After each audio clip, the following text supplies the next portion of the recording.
नमस्कार, हमारे IGNOU audio books channel पर आपका स्वागत है। इंदिरा गांधी राष्ट्रीय मुक्त विश्वविद्यालय, school of health sciences, SOHS, certificate in first aid कार्यक्रम, CFED, BNSL 040 प्राथमिक चिकित्सा में कौशल, खंड 1 व्यवहारिक मैनुअल 1, इकाई 10 रक्तस्राव का नियंत्रण, 10.0 परिचय। कुछ मामलों में यदि गंभीर रूप से रक्तस्राव हो तो यह जीवन को खतरे में डाल सकता है। रक्तस्राव बटा रक्त प्रवाह तब होता है जब रक्त वाहिकाएं, धमनियां, नसें या कोशिकाएं घायल हो जाती हैं और चोट वाले हिस्से से रक्त बहने लगता है। हम सिद्धांत पाठ्यक्रम के खंड 3 की इकाई 1 में घावों और रक्तस्राव पर चर्चा कर चुके हैं। आप जानते ही हैं कि जब बड़ी रक्तवाहिकाएं गंभीर रूप से क्षतिग्रस्त हो जाती हैं, तो गंभीर रक्तस्राव हो सकता है। कम समय में बड़ी मात्रा में रक्त प्रवाह को रक्तस्राव कहा जाता है। रक्तस्राव बाह्य या आंतरिक हो सकता है। अनियंत्रित रक्तस्राव जीवन के लिए आपातकालीन खतरा है और इसके परिणामस्वरूप मृत्यु हो सकती है। इस इकाई में आप रक्तस्राव से पीड़ित की पहचान करना और उसे प्राथमिक चिकित्सा देखभाल प्रदान करने के बारे में सीखेंगे। 10.1 उद्देश्य। इस इकाई के पूर्ण होने के बाद आप सक्षम होंगे जीवन को खतरे में डालने वाले बाह्य और आंतरिक रक्तस्राव की पहचान करने में, गंभीर रक्तस्राव में प्राथमिक चिकित्सा प्रदान करने में और आपात स्थिति में रक्तस्राव को नियंत्रित करने का प्रदर्शन करने में। 10.2 रक्तस्राव की पहचान करना। जब रक्तस्राव बाहरी रूप से होता है तो आप घाव से रक्तस्राव होता देख सकते हैं, परंतु यदि यह आंतरिक रूप से विभिन्न अंगों में होता है तो रक्त या तो शरीर के बाहर देखा जा सकता है या शरीर के अंदर रह सकता है, जिसके कारण विभिन्न संकेत और लक्षण पैदा हो सकते हैं। इस खंड में हम चर्चा करेंगे कि विभिन्न प्रकार के रक्तस्रावों की पहचान कैसे की जाए। उद्देश्य। इस प्रक्रिया का उद्देश्य रक्तस्राव के प्रकारों की पहचान करना है। अपेक्षित सामग्री। आपको विभिन्न प्रकार के रक्तस्राव की पहचान करने के लिए विभिन्न फ्लैशकार्डों की आवश्यकता होगी। आप विभिन्न प्रकार के रक्तस्राव के लिए विभिन्न मामले परिदृश्यों पर चर्चा भी कर सकते हैं। प्रक्रिया। चरण 1। बाह्य रक्तस्राव की पहचान करने के लिए हम देखेंगे कि यह घाव से होता है जो बाहरी है और इसमें ज्यादातर त्वचा और त्वचा की निचली परतें शामिल होती हैं। चरण 2। एक बाह्य रक्तस्राव धमनीय रक्तस्राव हो सकता है जिसे तीव्र और गंभीर रक्तस्राव के रूप में पहचाना जाता है और उसे नियंत्रित करने के लिए अधिक दबाव की आवश्यकता होती है। यह गहरी कटाव और चोटों में होता है। चरण 3। बाह्य रक्तस्राव शिरापरक रक्तस्राव हो सकता है जिसे आमतौर पर नियंत्रित करना आसान होता है। यह तब होता है जब कटाव घाव चोट सतही होती है। चरण 4। बाह्य कोशिका रक्तस्राव को तब पहचाना जाता है जब केशिका घायल या क्षतिग्रस्त हो जाती है और रक्त धीरे धीरे बाहर निकलता है। इसे अक्सर घाव से रक्त के रिसने वाला ओजिंग के रूप में उल्लिखित किया जाता है। चरण 5। आंतरिक रक्तस्राव को निम्नलिखित लक्षणों का अवलोकन करके पहचाना जा सकता है। चोटिल स्थान पर पीली, ठंडी, चिपचिपी त्वचा, त्वचा का विवरण होना, नील पड़ना, तेज नब्ज, तेज सांस, प्यास, मतली, उल्टी, उल्टी या खांसी में रक्त, शरीर के खुले स्थानों से रक्तस्राव। चरण 6। सिर में आंतरिक रक्तस्राव के कारण बेचैनी, भ्रम, चिड़चिड़ापन, गश खाना, बेहोशी होती है। पेट में दर्द, शरीर के किसी क्षेत्र में दर्द, कोमलता, मेलेना, पेट से रक्त बहने के कारण काले रंग का मल, व्यक्ति प्रभावित क्षेत्र की रक्षा करने का प्रयास करता है। कान से रक्तस्राव की स्थिति में हम बाह्य रक्तस्राव के लिए कान से खून निकलते हुए देखते हैं। आंतरिक रक्तस्राव की स्थिति में कान के रंग में परिवर्तन दिखता है। चरण 7। चरण 8। आंख से खून बहने की स्थिति में यह आंख, पलक या पुतली को चोट के कारण आंख से रक्तस्राव के रूप में पहचाना जाता है। यह ज्यादातर आंतरिक होता है। चरण 9। अपस्फीत शिरा, वेरिकोज नसों से रक्तस्राव की स्थिति में रक्त की क्षति के साथ क्षेत्र पर लालिमा या नसों के फटने को देखा जाता है। चरण 11। मासिक धर्म के कारण योनि से भारी रक्तस्राव की स्थिति में पीड़ित अपनी स्थिति को मौखिक रूप से व्यक्त करेगी और थकान एवं सदमे और क्लांति के संकेतों को दर्शाएगी। इस प्रकार उपर्युक्त चरणों में हमने अध्ययन किया कि विभिन्न प्रकार के रक्तस्राव की पहचान कैसे की जाए। अगले भाग में हम रक्तस्राव के आकलन और रक्तस्राव में प्राथमिक चिकित्सा के बारे में चर्चा करेंगे। तो आइए जारी करते हैं। 10.3 रक्तस्राव के पीड़ित का आकलन। सबसे पहले आपको यह सुनिश्चित करना होगा कि आसपास का वातावरण आपके और पीड़ित के लिए सुरक्षित है। हमने इस पर सिद्धांत पाठ्यक्रम के खंड 2 की इकाई 1 में विस्तार से चर्चा की है। इसके पश्चात सबसे महत्वपूर्ण इस बात का आकलन करना है कि पीड़ित बेहोश है या नहीं और उसे कौन सी चोट लगी है। इस खंड में आप रक्तस्राव से पीड़ित का आकलन करने के लिए कौशल का अध्ययन करेंगे। उद्देश्य। पीड़ित का आकलन करने का मुख्य उद्देश्य आकलन संचालन करना और रक्तस्राव के लिए प्राथमिक चिकित्सा प्रदान करना है। अपेक्षित सामग्री। इस गतिविधि के लिए आपके पास एक वॉलंटियर होना चाहिए। हालांकि उसे समझाया जाना चाहिए कि मुद्रा बदलकर उन्हें एक विशिष्ट स्थिति में रखा जाएगा। प्रक्रिया। चरण 1। वॉलंटियर को पीड़ित के रूप में अभिनय करने के लिए कहें। उसे अपनी पीठ के बल लेटने के लिए कहें। कौशल। वॉलंटियर को आराम से लेटना चाहिए। लेटते समय उसे अपने शरीर के किनारे दोनों हाथों को रखकर और दोनों पैरों को सीधा करके पीठ के बल लेटना चाहिए। चरण 2। नीचे दिए गए प्रवाहारेख के अनुसार आकलन का संचालन करें। कौशला प्राथमिक आकलन करें और किसी भी रक्तस्राव, चोट, घाव की निगरानी करें तथा फ्रैक्चर हेतु जांच करें। स्थिति की आवश्यकता का पता लगाने के लिए जांच करें। चरण 3। रक्तस्राव की स्थिति में रक्तस्राव को नियंत्रित करें और ड्रेसिंग करें और आवश्यकतानुसार पट्टी लगाएं। कौशल। ड्रेसिंग पर इस खंड की अगली इकाई 11 में विस्तार से चर्चा की गई है। इस इकाई के खंड 10.4 में रक्तस्राव के नियंत्रण पर विस्तार से चर्चा की गई है। चरण 4। निष्कर्षों को रिकॉर्ड और रिपोर्ट करें तथा पीड़ित को स्थानांतरित करें। इस प्रकार इस खंड में हमने घटना और पीड़ित के आकलन के चरणों को सीखा जब आपातकालीन स्थिति उत्पन्न होती है और जब आपात स्थिति में रक्तस्राव शामिल रहता है। रक्तस्राव के नियंत्रण के लिए प्रक्रिया को लागू करना महत्वपूर्ण है। अब हम इस प्रक्रिया के बारे में अगले खंड अध्ययन करेंगे। तो आइए आगे बढ़ते हैं। 10.4 बाह्य रक्तस्राव को नियंत्रित करने हेतु प्रक्रिया।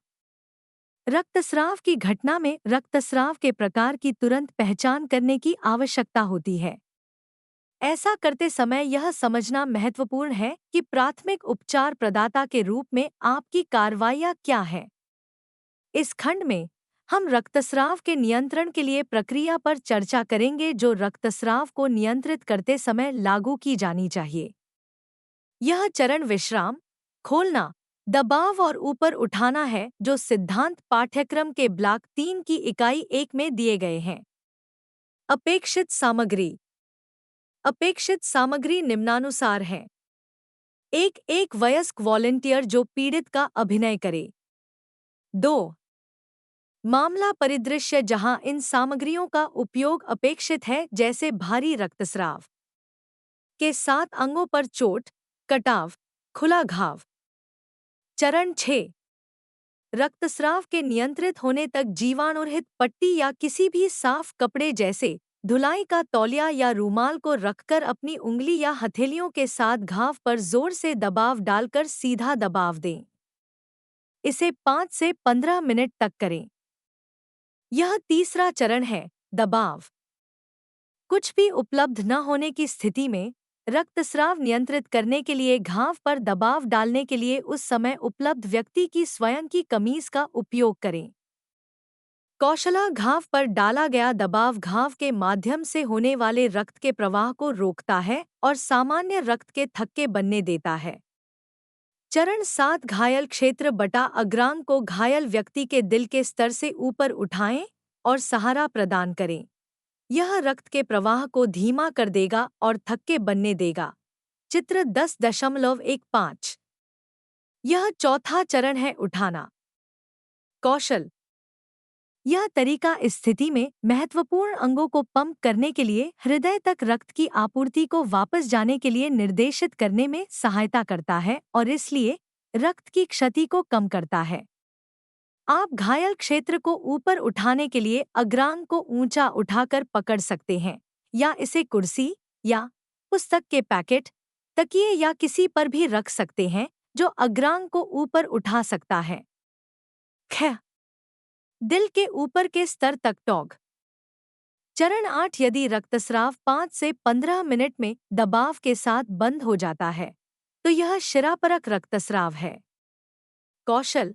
शिराओं से रक्तस्राव आमतौर पर गंभीर नहीं होता है क्योंकि शिराएं सतही होती हैं और इसलिए 5 से 15 मिनट के लिए थोड़ा दबाव डालने के साथ रक्तस्राव बंद हो जाता है।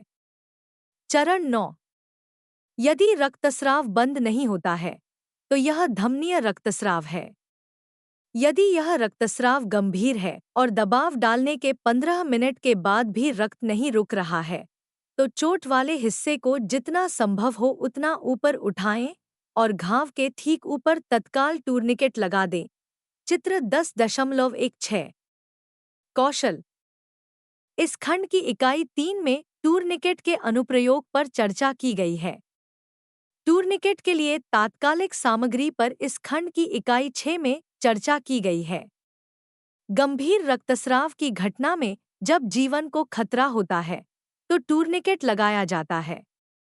चरण 10, रक्तस्राव के नियंत्रित होने के बाद एक मजबूत ड्रेसिंग के साथ सुरक्षित पट्टी लागू करें जो दबाव बनाए रखने के लिए पर्याप्त तंग हो, परंतु इतना तंग न हो कि यह परिसंचरण को बाधित करे। कौशल। यदि पट्टी रक्त सोख कर भर जाती है तो रक्त को अवशोषित करने में सहायता करने के लिए और अधिक पैड और पट्टी लगाएं। कोई रक्त में लथपथ पैड का पुनः उपयोग न करें क्योंकि ऐसा करने से रक्त के थक्के बनने की प्रक्रिया में बाधा उत्पन्न हो सकती है। चरण 11, ठंड से बचाने के लिए यदि उपलब्ध हो तो घायल व्यक्ति को कंबल में लेटने में सहायता करें। चरण 12, सदमे के लिए जांच करें। यदि आपको संदेह है कि सदमे का विकास हो रहा है तो पीड़ित के पैरों को दिल के स्तर से ऊपर उठाएं। कौशला सिद्धांत पाठ्यक्रम के खंड 4 की इकाई 5 और व्यवहारिक पाठ्यक्रम के खंड 2 की इकाई में 13 में सदमे पर चर्चा की गई है। पैरों को दिल के स्तर से ऊपर उठाएं और पीड़ित को कंबल से ढक दें। चरण 13, माध्यमिक आकलन का संचालन करें, अर्थात महत्वपूर्ण संकेतों की निगरानी और रिकॉर्ड, प्रतिक्रिया का स्तर, नब्ज, श्वसन, सदमे के संकेत के लिए देखें, रिसाव हेतु पट्टी की जांच करें, ड्रेसिंग के नीचे परिसंचरण की जांच करें। चरण 14, रिकॉर्ड और रिपोर्ट करें। चरण 15, पीड़ित को स्थानांतरित करें। सुरक्षा और सावधानियां। यदि रक्तस्राव गंभीर है और घाव पर सीधे दबाकर नियंत्रित नहीं किया जा सकता है तो ऐसी स्थिति में ही टूर्निकेट का उपयोग करें।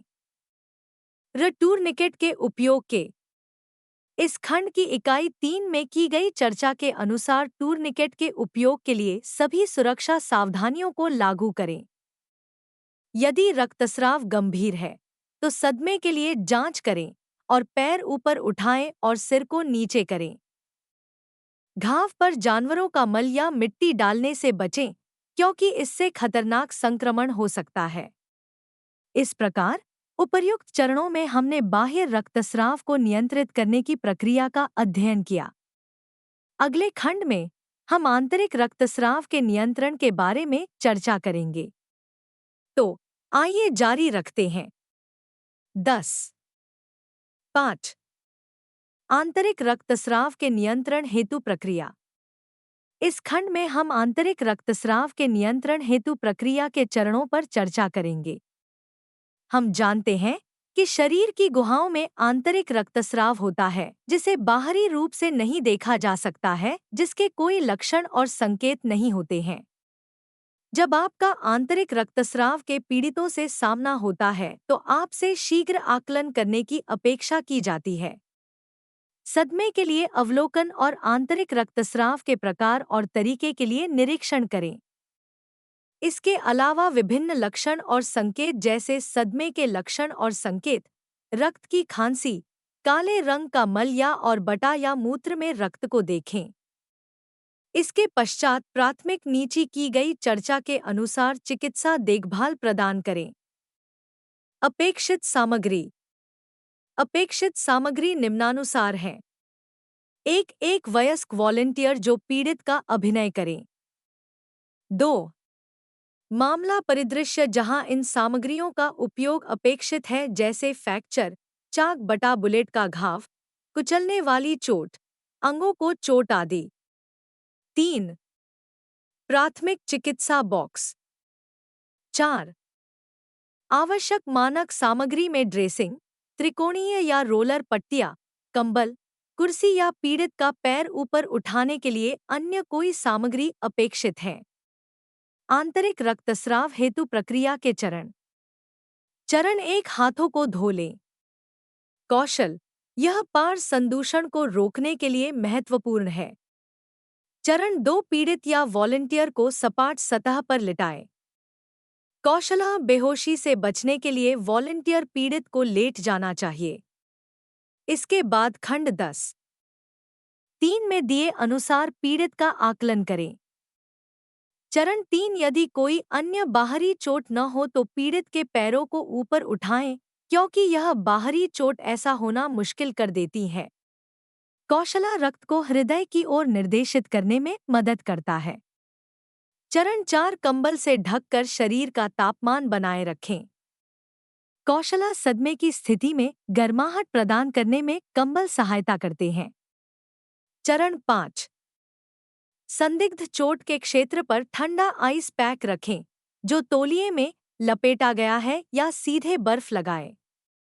कौशला बर्फ या ठंडा पैक उस क्षेत्र में सूजन और रक्त संग्रहण को कम करने में सहायता करता है, क्योंकि यह रक्त वाहिकाओं को संकुचित करने और उस क्षेत्र में रक्त की आपूर्ति को कम करने में सहायता करता है। चरण 6 माध्यमिक आकलन का संचालन करें, अर्थात महत्वपूर्ण संकेतों की निगरानी और रिकॉर्ड, प्रतिक्रिया का स्तर, नब्ज, श्वसन, सदमे के। चरण 7 संकेत के लिए देखें, रिसाव हेतु पट्टी की जांच करें, बैंडेज से परे परिसंचरण की जांच करें। रिकॉर्ड और रिपोर्ट करें।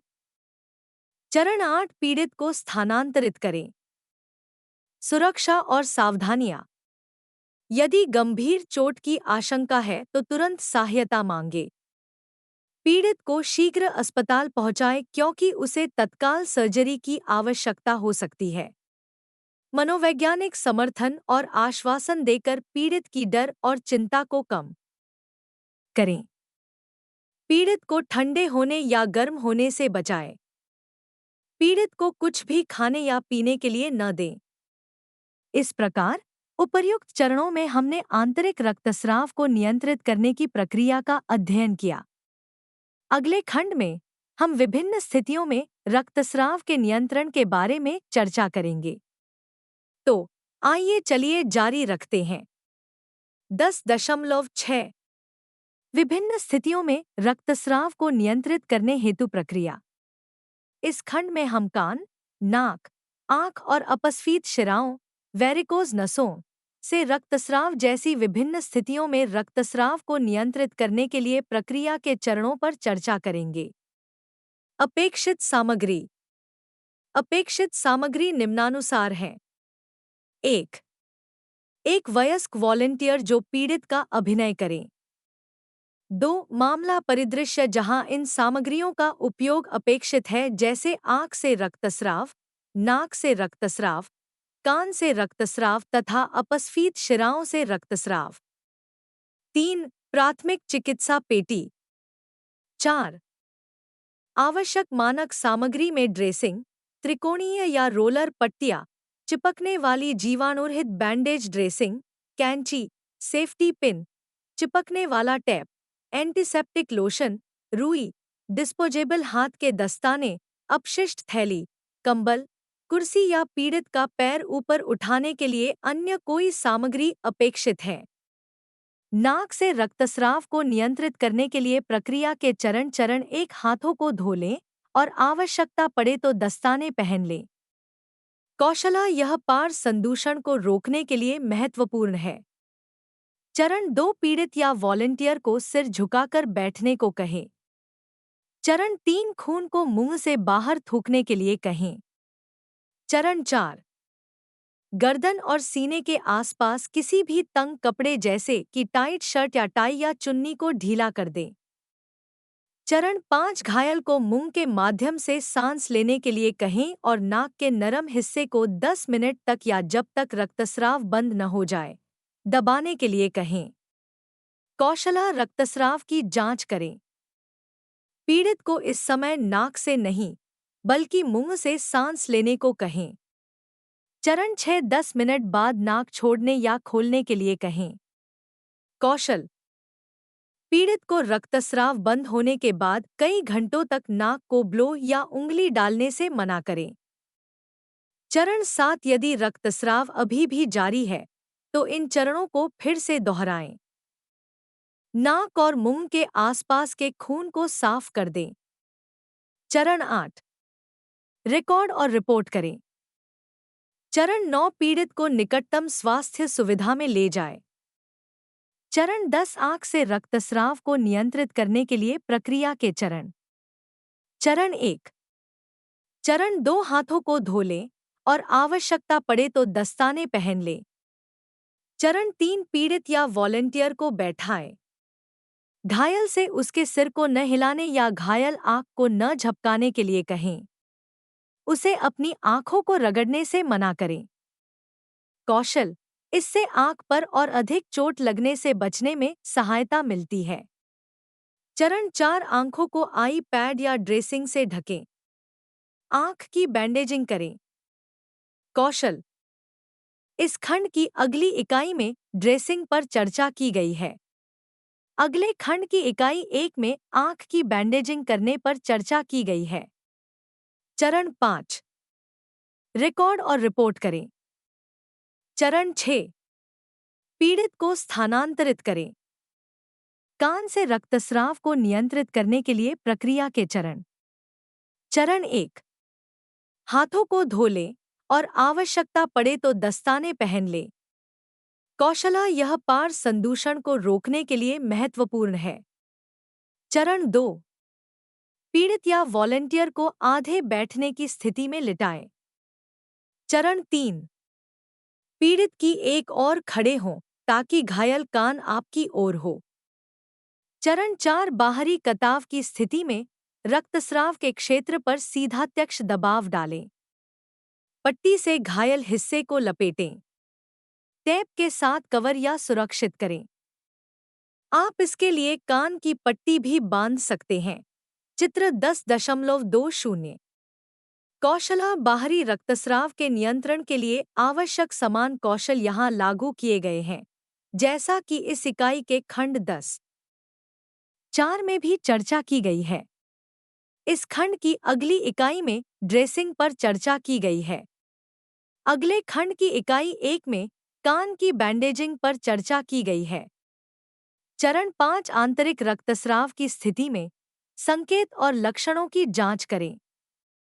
प्रभावित कान पर कोल्ड पैक लगाएं। चरण 6 रिकॉर्ड और रिपोर्ट करें। पीड़ित को स्थानांतरित करें। अपस्फीत शिराओं, वेरिकोज नसों से रक्तस्राव को नियंत्रित करने के लिए प्रक्रिया के चरण। चरण 1 हाथों को धो लें और आवश्यकता पड़े तो दस्ताने पहन लें। चरण 2 पीड़ित या वॉलंटियर को उसकी पीठ के बल लिटाएं। कौशला ऊपर उठाना रक्त की आपूर्ति को वापस हृदय तक जाने के लिए निर्देशित करने में सहायता करता है ताकि रक्त महत्वपूर्ण अंगों को बनाए रखने के लिए उपयोग हो और रक्त की कमी को कम किया जा सके। चरण 3 रक्तस्राव को कम करने के लिए प्रभावित क्षेत्र को जितना संभव हो उतना ऊपर उठाएं।